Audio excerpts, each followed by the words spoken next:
out of Mount Zion a band of survivors. The zeal of the Lord Almighty will accomplish this.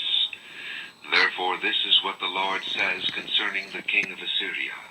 He will not enter this city or shoot an arrow here. He will not come before it with shield or build a siege trap against it. By the way that he came he will return. He will not enter this city, declares the Lord.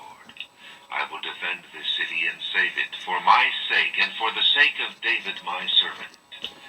Then the angel of the Lord went out and put to death 185,000 men in the Assyrian camp. When the people got up the next morning, there were all the dead bodies. So Sennacherib king of Assyria broke camp and withdrew. He returned to Nineveh and stayed there. One day while he was worshipping in the temple of his god Nisroch, his sons Adramelech and Sharezer cut him down with a sword, and they escaped to the land of Ararat. And Esarhaddon his son succeeded him as king. Isaiah chapter 38. In those days Hezekiah became ill and was at the point of death. The prophet Isaiah son of Amoz went to him and said, "This is what the Lord says.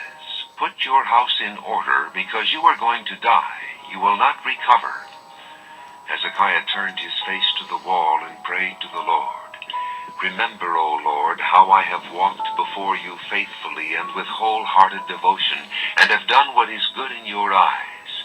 And Hezekiah wept bitterly. Then the word of the Lord came to Isaiah. "Go and tell Hezekiah, this is what the Lord, the God of your father David, says. I have heard your prayer and seen your tears. I will add 15 years to your life, and I will deliver you and this city from the hand of the king of Assyria.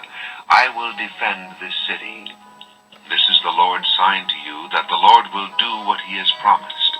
I will make the shadow cast by the sun go back the 10 steps it has gone down on the stairway of Ahaz." So the sunlight went back the 10 steps it had gone down. A writing of Hezekiah king of Judah after his illness and recovery. I said, "In the prime of my life must I go through the gates of death and be robbed of the rest of my years? I said, I will not again see the Lord, in the land of the living. No longer will I look on mankind, or be with those who now dwell in this world. Like a shepherd's tent my house has been pulled down and taken from me. Like a weaver I have rolled up my life, and he has cut me off from the loom. Day and night you made an end of me. I waited patiently till dawn, but like a lion he broke all my bones. Day and night you made an end of me.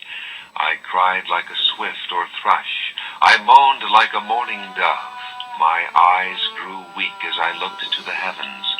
I am troubled. O Lord, come to my aid." But what can I say? He has spoken to me, and he himself has done this. I will walk humbly all my years because of this anguish of my soul. Lord, by such things men live, and my spirit finds life in them too. You restored me to health and let me live. Surely it was for my benefit that I suffered such anguish.